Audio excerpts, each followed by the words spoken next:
Hello everyone. A few weeks ago I spoke about the French case of serial killer Guy Georges, and many of you left comments about how French authorities handled the case and the sentencing after he was found guilty. For anyone who hasn't seen the video, I'll leave a link at the end. Well, today we are going back to France for another true case. And I emphasise the word true, as you would all be forgiven in thinking, but from start to finish, this is the work of fiction. But I assure you, it's all true. So sit back as we go back to 1950s France. Yvonne Chevallier was born in 1911 in France. She was from a poor family. She lived on a farm near the city of Orléans, which is about 75 miles south of Paris. Yvonne did well at school and became a midwife at the local hospital. Colleagues in the hospital described her as shy, and when she was 24 years old, she met 26-year-old Pierre Chevallier, a medical student. He was confident and from an eminent Orléans family. They were instantly attracted to each other, despite their social differences. Yvonne moved into Pierre's apartment just weeks after they met. From the start, the relationship was intense, both physically and emotionally. Although Pierre was a very busy medical student, he observed very closely the political developments on the continent. In 1939, the Second World War began, and in 1940 the German army invaded France and quickly occupied most of the country. Orléans was only the 10th largest city in France, but it became a tactical target because of the Loire River, which was considered a line of demarcation. The German forces relentlessly bombed Orléans, destroying many of its historic treasures, including a museum dedicated to its hometown hero, Joan of Arc. France surrendered on June the 22nd, 1940. A German military force occupied 3/5 of the country, including Paris and Orléans. When the war started, Yvonne had just given birth to their first son, Matteo, and Pierre was in his final months of medical training. Before finishing his medical studies, however, he made a brave decision to join the Free French movement of just 7,000 Frenchmen, and soon he became a leading figure of the resistance in Orléans. With recruitment and momentum, the movement grew over the next 4 years of occupation. Some, like Pierre, participated in cells of resistance fighters who managed to pull off great acts of sabotage against the German occupiers. By D-Day in 1944, the Free French movement had grown to 400,000 people. Orléans was bombed by the Allies that summer as they tried to cut off river crossings from the retreating Germans. When Allied soldiers arrived in the city on August 16, 1944, 10 weeks after D-Day, the Allies liberated Orléans, and they discovered that the city had a thriving shadow government, led by Pierre and a handful of others. For his bravery, Pierre Chevallier received the French Légion d'honneur for his wartime heroism. After the war, he was elected mayor of Orléans, and in 1945, Yvonne gave birth to the couple's second son, Tougal.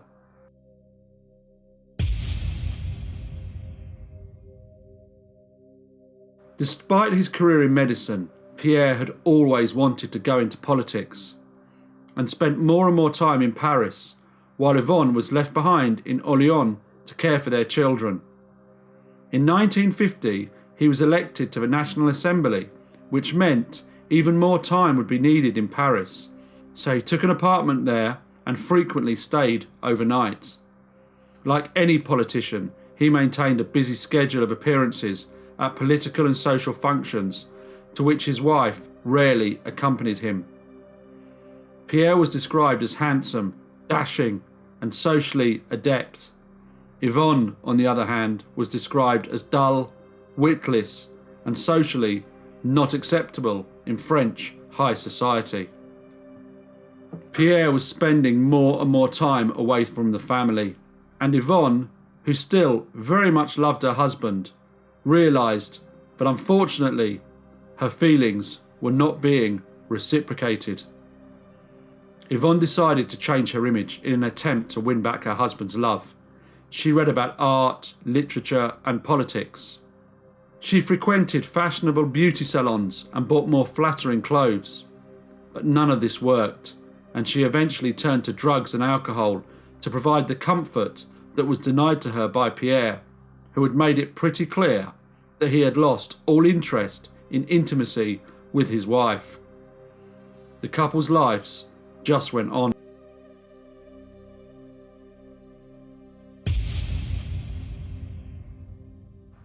Then, in the spring of 1951, Yvonne received an anonymous letter suggesting her husband was having an affair. She was shocked and angry and immediately went and searched his closets for evidence. She didn't have to look very hard and found a love letter in the pocket of one of his suits.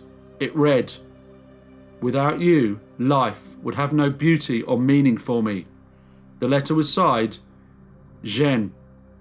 She knew who Jeanne was. She was her neighbour, Jeanne Perrault.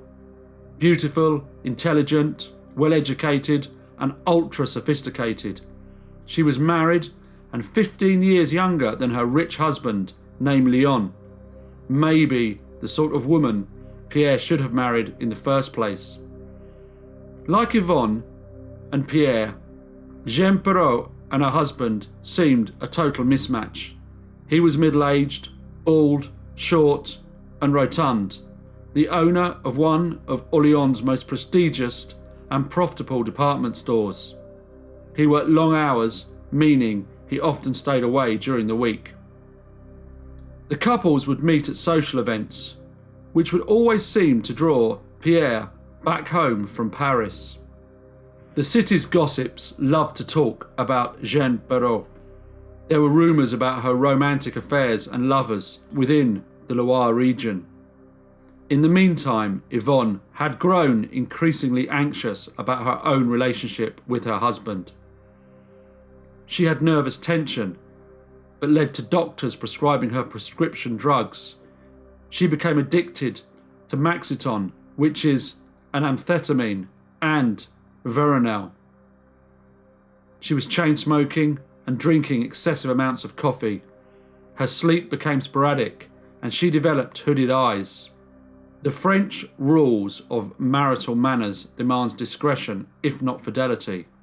Yvonne made inquiries and learned that the affair was an open secret in Paris and Orléans. So Yvonne decided to confront her husband.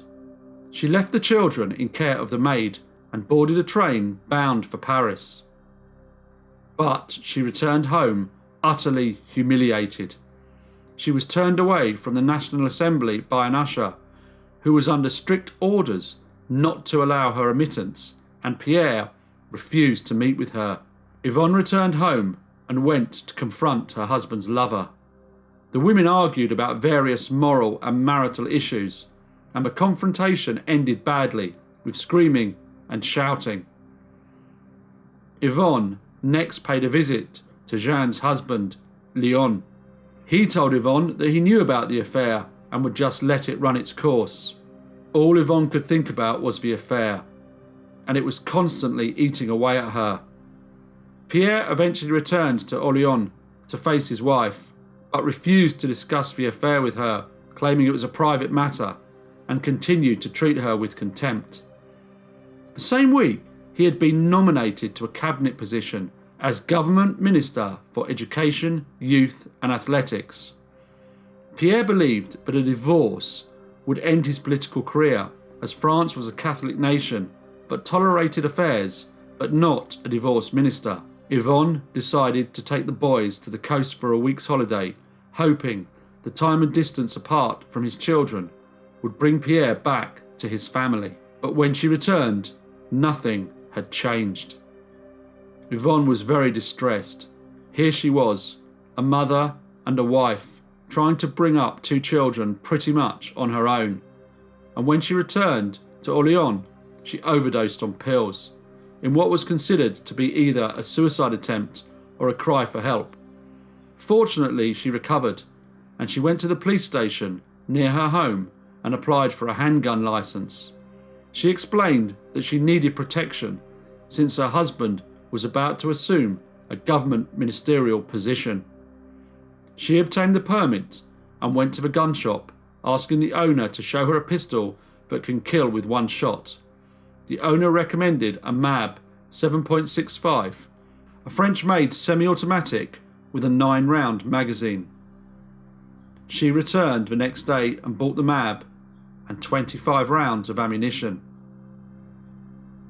On August the 11th, 1951, Pierre was sworn into his ministry post in Paris.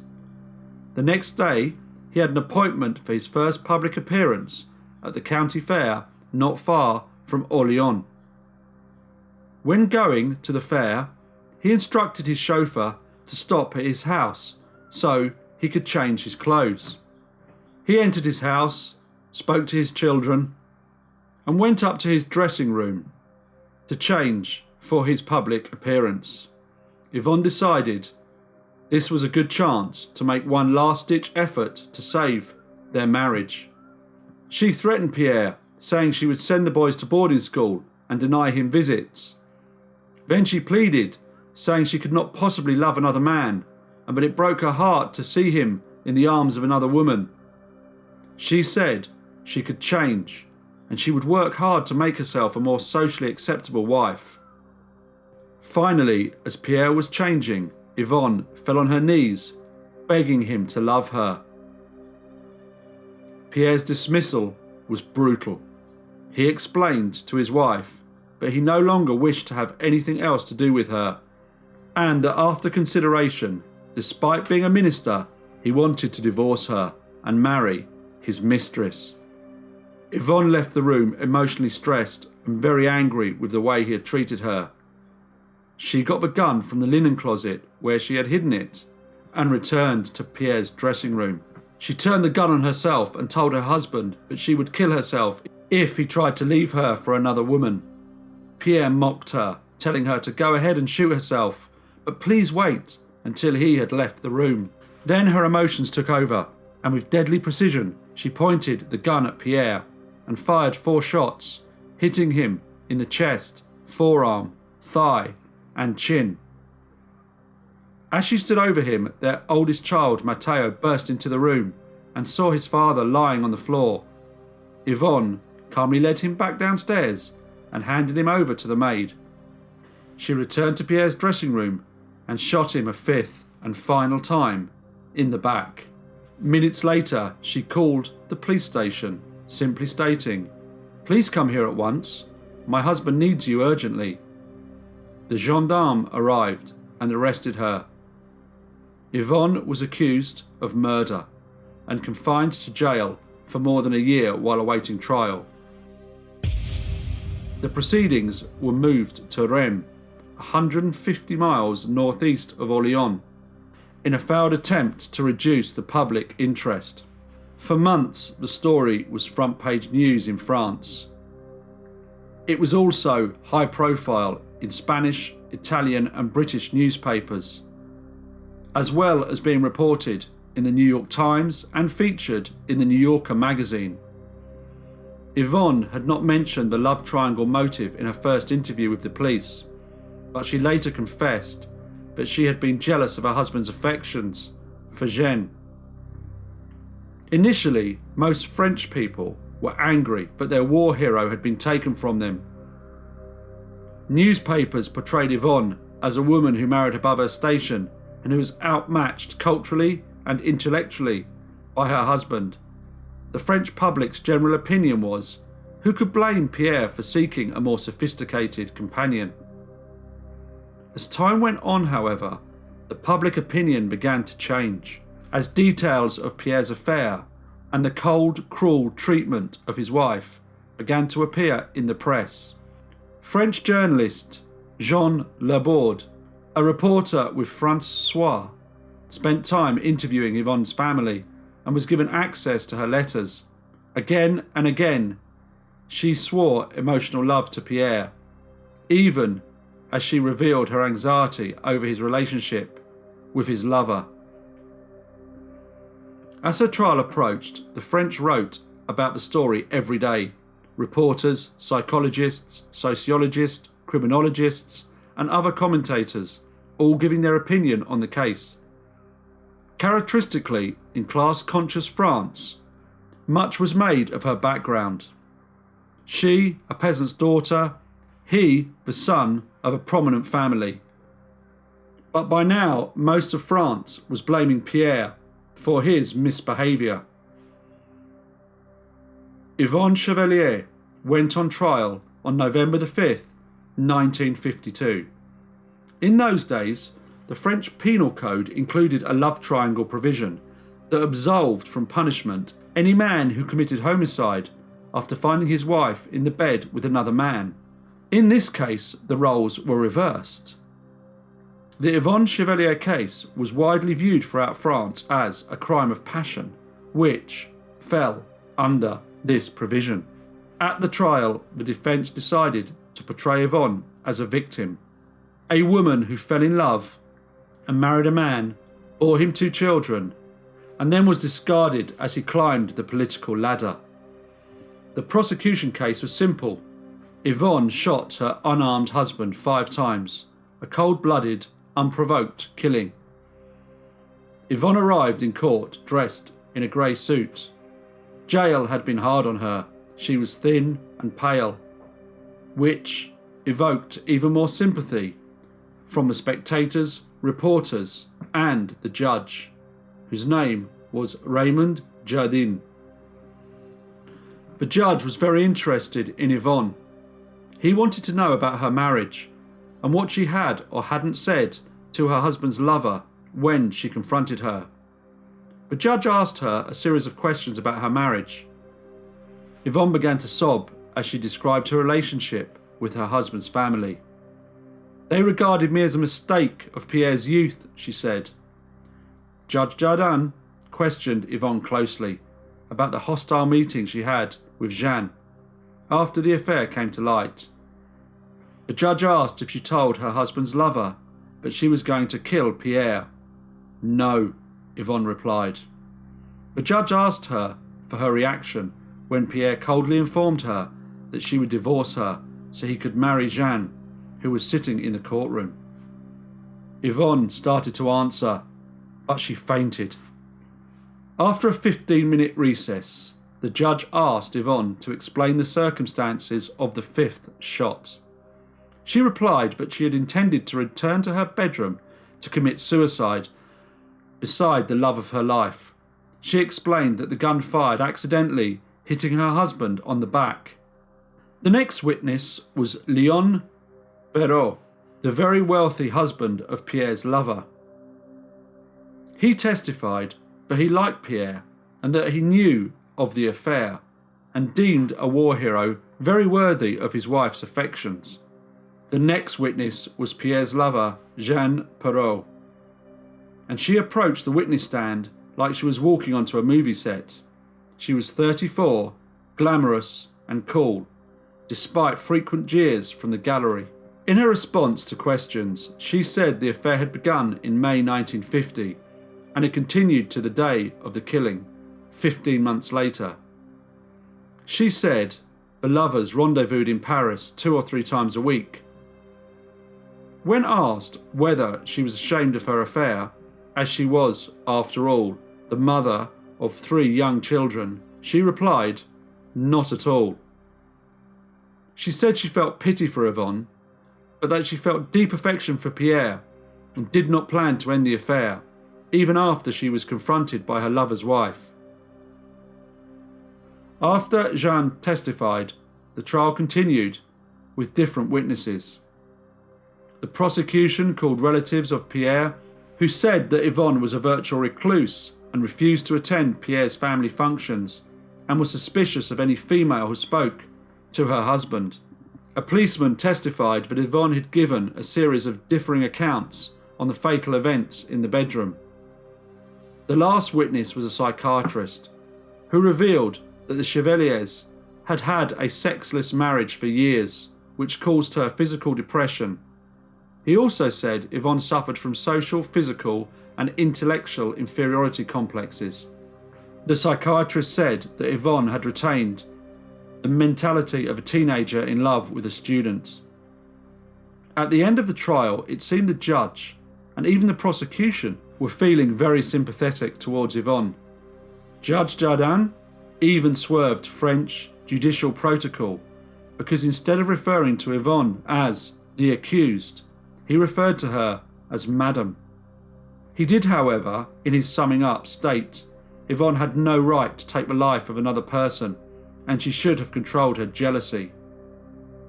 While the judge summed up, Yvonne began to cry and she repeatedly said, I'm sorry. As the jurors retired to begin deliberations, a big crowd gathered outside the Reims Palace of Justice, located on the city square. Jurors watched from a window as the crowd grew to thousands in just 30 minutes. The crowd started to chant, "Free her, free her." The jury deliberated for only 45 minutes and returned with the verdict, not guilty. Crowd outside were euphoric. After the trial and subsequent media frenzy, Yvonne rejoined her sons at her family's farm. The Catholic Church then granted Yvonne absolution for the murder. She tried to resume a normal life, but her reputation as part of France's most notorious crime of passion would not allow it. Even though she had been absolved of the crime by the church, Yvonne could not rid herself of the overwhelming guilt she felt.